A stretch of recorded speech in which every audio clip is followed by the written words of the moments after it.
Tier lists. You love them, you hate them, probably a bit overused, definitely a solid B tier. Today I woke up feeling like doing a few tier lists. Ah, you will say. You surely will make a tier list about Ubers or a waifu tier list. No. You're wrong. You couldn't be wronger.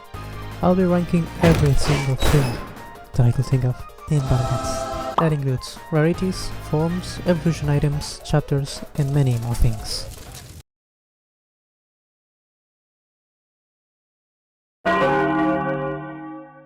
Alright, let's start with... Wait, I have my old model. Give me a sec. Alright, let's not waste any more time and start with...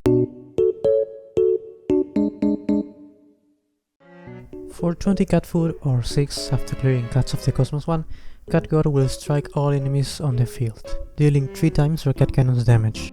The cat cannon does 1550 damage without any treasures at level 20 plus 10, and 4550 with all treasures at the same level. So, without treasures, Wrath of God deals 4650 damage, and with treasures it deals 30550.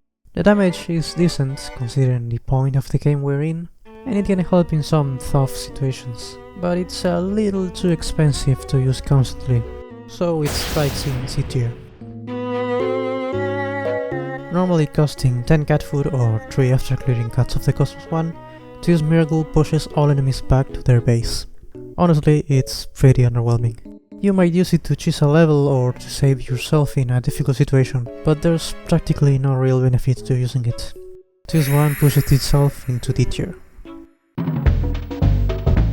For only 5 cat food or 2 after beating Cats of the Cosmos 1, you can heal all of your cats on the battlefield. This is arguably the worst miracle. Despite its cheap cost, it doesn't give you any meaningful advantage in battle. First, you never know exactly how much health your cats have unless you're counting knockbacks if you have an Uber or something.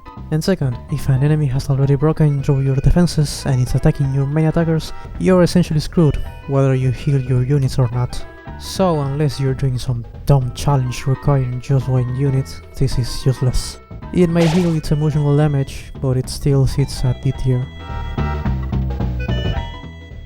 For a whopping 90 cat food or 27 after beating Cats of the Cosmos 1, Baby Boom lets you spam every cat in your loadout without worrying about cooldowns for a whole minute. It also maxes out your cat worker level and your money.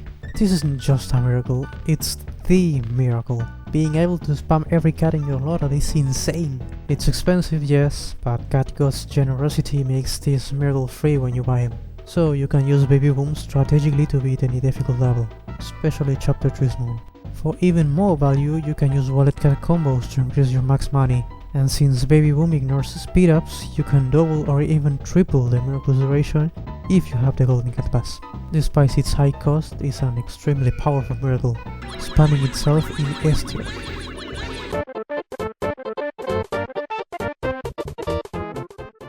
XP is the most basic currency in the game, and there are multiple ways to earn it. Completing stages, selling cats or catfruits in your storage, in Gamatoto's expedition, and more. The most common way to get XP is by clearing stages. You can increase the amount of XP earned through cat jobs, the unit and the battle item, upgrading study and treasure bonuses. XP is one of the most important aspects of the game because it directly affects your gameplay. The only way to upgrade your cats is through XP. Well, yes, you can also use tickets to get plus levels on your cats, but no one has a level 1 plus 70 Uber. Maybe only weirdos, I guess. And rich people. One issue with XP is its limit, being 99,999,999. It may look like a lot, but once you enter the game, it's really not. It's also very boring to farm and very scarce in the early game, and the offers in the store are not worth it. Like damn, that's around $52 worth of cat food. Out of the problems, put XP in high tier. One last thing, you can spend XP in the cat shrine, but it's a scam in my opinion. NP is used to unlock talents, which become available after clearing into the future Chapter 3. It allows you to upgrade certain units with additional stats or abilities. You can get NP by selling cats or orbs in your storage. The higher the rarity of the unit or the grade of the orb, the more NP you will get. Once you unlock Cat Capsules Plus by beating Cats of the Cosmos 3, normal cats will sell to 2 MP instead of 1. Unfortunately, these are the only ways to get MP so far. and they suck. You're basically forced to farm silver tickets as it's the most reliable way to get NP, but that doesn't mean it's fast. The worst part is that some talents are so good that entire metas only work because of one particular talent. So you'll be stuck grinding to unlock them. Because it's so frustrating to get NP, it goes to B tier. Catfood is the premium currency of the game. You can get it by purchasing it directly with real money, by beating stages for the first time, Gamma expeditions, checking new units on the cat guide, random campaigns, special stages, cat slots, and a huge etc. Bonus is pretty generous with Catfood. You can spend Catfood on god miracles, continuing on a battle, on rare tickets, buying items on the store, blah blah blah. It's by far the most useful currency in the game. There's a lot of things you can do with Catfood. Although there are a magic ton of ways of getting Catfood, it's very easy to lose it all if you're not careful with how you manage your finances, especially new players who don't really know the value of this currency. There's not really much to add. It's a very useful currency which can be obtained through multiple ways. That puts it in S tier.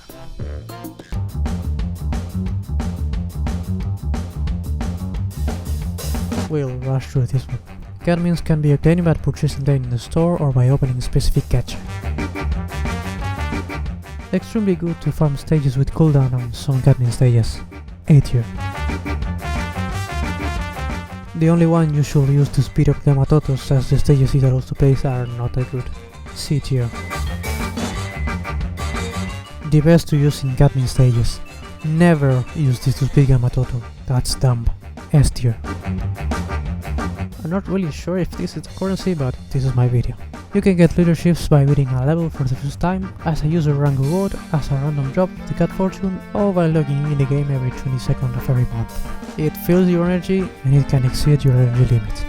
That's it. S tier.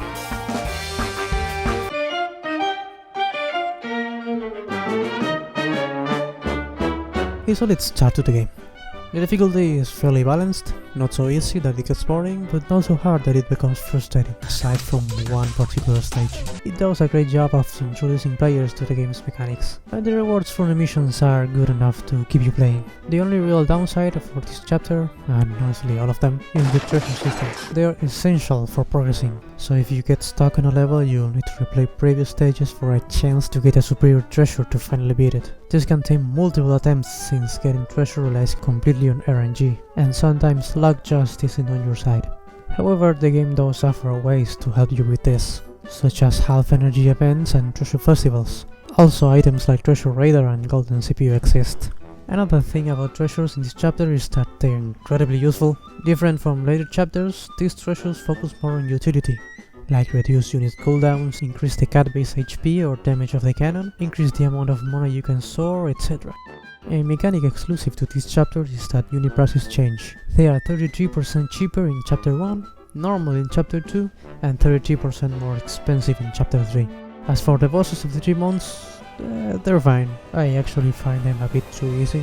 The Face and Yandam offer a challenge that you haven't encountered at that point, but that's really it. That is, until you get to chapter 3's moon.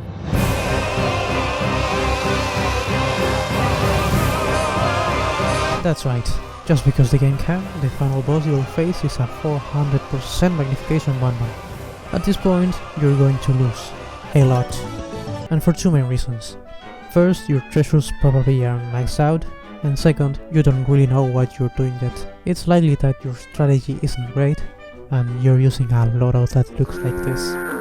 One positive thing about this boss is that forces you to learn how to use mid shields and manage your money. Similar of how Monsoon teaches you how to parry in Metal Gear Rising. I still don't know how to parry. But anyway, once you finally beat Bonbon, you unlock the most useful and versatile units at that point in the game. Empire of Cats is a strong start to the game that offers plenty of rewards to keep you hooked, although they went a little overkill with that finale. S tier. This chapter unlocks after completing chapter 1 of Empire of Cats. Into the Future has a higher difficulty, the stages focuses on alien enemies, and most importantly, all the stages have time score rewards. This means that the faster you complete a stage, the better the rewards. These rewards include XP, battle items, and 10 cat food per level as the best reward. So by completing all 48 stages across the 3 chapters, you will get 1440 cat food. If you know how to spend cat food wisely, this can be extremely valuable. Mechanically, it's similar to the previous chapter. Unit prices remain normal, treasures, though offering different benefits, are still present, and the chapter completion rewards are alright, I guess. The difficulty, however, is significantly higher than the previous chapter. Enemies have bigger magnifications and are much more varied in traits. The stages order differs from the previous chapter, introducing new stages like the Floating Continent and the Great Abyss, which act as mini-boss stages. In the Great Abyss you will face I Am Face in Chapter 1, Galactic Overseer Nyandam in Chapter 2, and Bonbon Symbiote in Chapter 3. Treasures in this chapter primarily improve abilities against various enemy traits. As in bosses and rewards, in Chapter 1 you will face Clee 1 and get additional cat combos as the reward. Pretty mediocre in my opinion. As in Chapter 2 you will face Corrupted Valkyrie, unlocking Valkyrie. true form as the reward. Unfortunately, her utility has been reduced significantly since Chapter 1, and even her true form can't save her. As in Chapter 3 you will face Raging Behemot and unlock Behemoth's true form, which is literally the only reason to complete this chapter. Now, my opinion. I don't like Into the Future. Don't get me wrong, the extra rewards from the stages are amazing. Awakening Behemot is absolutely essential, and that's about it. The stages are much harder compared to the previous chapter. You have to farm all the treasures again, and the rewards of the chapters, except from Behemot and the Catfood, are all bad. The only thing motivating me to finish Chapter 1 of Into the Future when I started playing was curiosity about the final reward, and when I discovered that it was just cat combos, I was completely disappointed. The variety of enemies is fine, it adds more depth to the game. The bosses are decent, with a similar level of difficulty, but that's it. The only redeeming factor of this chapter is Awakened Behemot Cat, so, reluctantly, stays in A tier. This chapter unlocks after completing Into the Future 1. It features mainly Star Alien enemies and has restrictions on most stages. Some of these restrictions include using units of a certain rarity, using units with a specific cost, or reduce maximum units limit. Like in Into the Future, the treasures in this chapter focus on improving abilities against various traits, focusing on starred enemies. In the final stage, the Big Bang, you will face none other than Cat God himself. Obviously, you can use Cat God's miracles in this stage. Speaking of miracles, completing Chapter 1 grants a 70% discount on Cat God's miracles. Completing Chapter 2 unlocks Cat God the Great, and completing Chapter 3 grants a platinum ticket, access to Cat Capsules Plus, where you can unlock Super Feline, and an additional stage where you can obtain Filibuster Cat. Easily the worst chapter of the saga. First, have fun farming 144 superior treasures for the third time.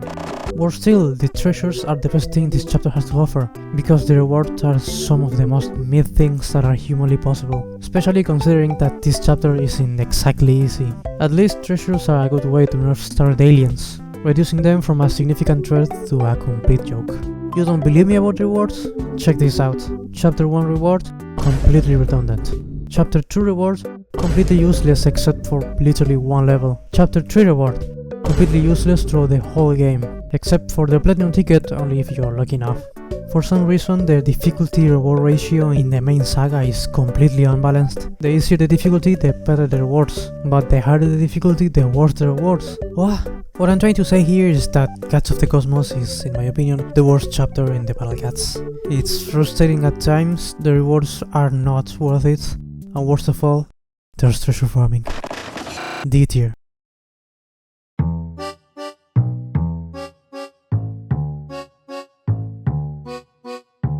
Battle items are special items that generally improve your performance in battle, or increase convenience in some fashion. They can be obtained through various means, but you should never buy them from the store unless they're half the price or you are completely desperate. Doubles the battle speed. With the Gold Cat Pass you can use it infinitely or spend one to get 3 times speed. Can be farmed in Tuesday stage and Tuesday Blitz stage. Excellent for farming anything or just to play the game in a less painful speed. I'd even say that it's a bit scarce. I mean, look at this nonsense. S tier. Guarantees superior treasures, units, XP, Catfruits after clearing a stage. It doesn't have a farming stage. This item is really useful, especially with gold CPU, to get units like legends or advent boss units, or even to get the most amount of XP in XP stages. Despite being such a good item, it's not that versatile like other items. Once you get to some point of the game, you just won't need it that much anymore, and all of the treasure raiders that you get will just be sitting there gathering dust. A tier. Austin tip. If you're like me and don't know what to do with so many treasure raiders, use them in facing danger. That way you will always get 3 juicy tickets. Maximizes worker cut at the start of the stage. Can be farmed in Monday stage and Monday Blitz stage. That's it. S tier. It basically plays the stage for you. Spawns units, upgrades Cat Worker and shoots the Cat Cannon on its own, all completely random. Once Cat Worker is at level 8, it will spam every single unit that it can. Can be farmed in Friday stage and Friday Blitz stage. This item is not good. Like its own description says, it's good to a point. Don't expect this item to be Revival of Origin on its own. I guess it's useful in XP stages where you have to spam a lot of units and there's a lot of money available. In my opinion, this is the worst item. E tier. Or that's what I would say if Gold Cat CPU didn't exist. If you activate Cat CPU 2 times in a stage that you previously beaten, with some exceptions, Gold Cat CPU will consume 2 CPUs and beat the stage instantly, giving you the XP and items that you will have got if you completed the stage normally. I can explain how good this item is. It can save you tons of time in completing XP stages and Behemot Stone stages. I remember that before the update I had hundreds of Cat CPUs, now I don't have any. Probably the best quality of life update that this game could have implemented. The only bad thing is that it can only be used 10 times a day. But I mean, who has so many Cat CPUs, right? S tier. Grants 1.5 times more XP if you beat a stage. Can be farmed in Wednesday stage and Wednesday Blitz stage. This item is good, I think. You should only use it in high XP stages like XP Coliseum or Uncanny Legends. Outside those stages, this item is pretty redundant. C tier. Every 10 seconds, Sniper the Cat will fire a single attack projectile that, on a successful hit, forces the struck enemy to be knocked back. Its power depends on your cat base HP, but it's so insignificant that we will just ignore it. Sniper's strength comes from its knockback, that it even affects knockback resistant enemies. It also resets enemy animations, so it's great against enemies with a long attack animation. Outside of these scenarios, Sniper is not that useful. It can even be counterproductive. For example, if your Behemot is about to attack an enemy, but at the last moment Sniper hits the enemy, it will be knocked back and Behemot will miss. Or in other cases where you want to hit a boss but Sniper ends up hitting a pawn. Sniper is an item that definitely exists, but unfortunately it is not as good as the previous items, and you will definitely have piles of it accumulated, ready to never be used. C tier. I'll rank them based on the difficulty of obtaining the items in general, otherwise this video will never end. The farming stages are super easy and can be farmed the whole day. S tier. Exactly the same as the seeds, but slightly harder to get. A tier. Exactly the same as the previous, but significantly harder to get. B tier. You need to complete all of Stories of Legend to unlock their farming stage. LOL. You need to complete all of Stories of Legend to unlock their farming stage. LOL. Similar to normal fruits, but with a slightly harder farming stage to unlock. C tier. I'm not even going to explain them. E tier.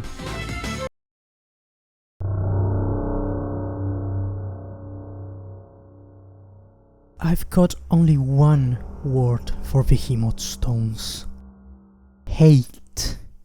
Let me tell you how much I've come to hate Behemot stones since I began to live.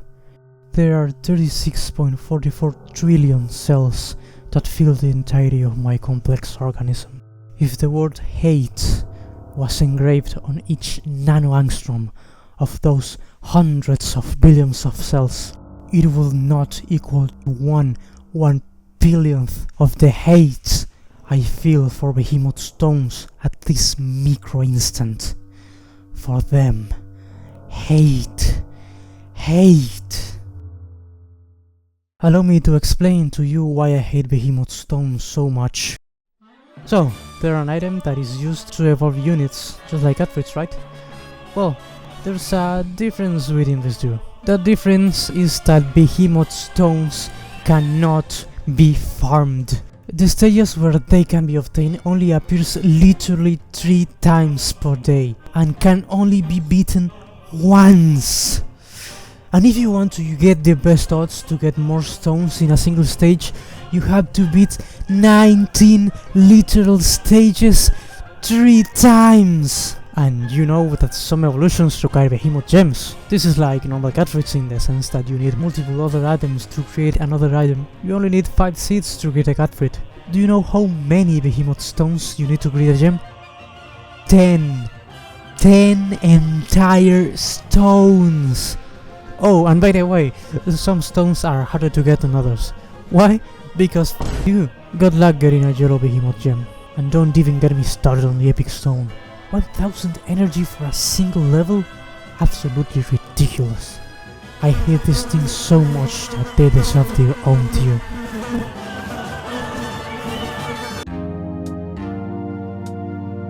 Investigating for this video, I stumbled upon a particular law in Japan that prohibits gacha games from requiring certain items, obtained by probability, to get better items. This was implemented to avoid gambling addiction in Japanese players. I have no idea how, but this law affected many cat combos in the game, leading to their complete removal, which is a shame because many of these combos were really good. Here are some examples. After this law was created, cat combos could only include one gacha unit at most. Honestly, I find this law super strange. My little third world brain cannot comprehend how such a specific regulatory law will be created for a particular niche of video games. I am completely unaware if gacha games are a problem in Japan or if Japanese players become addicted to gambling so easily. Again, I am just an Argentine boy and this is totally alien to me.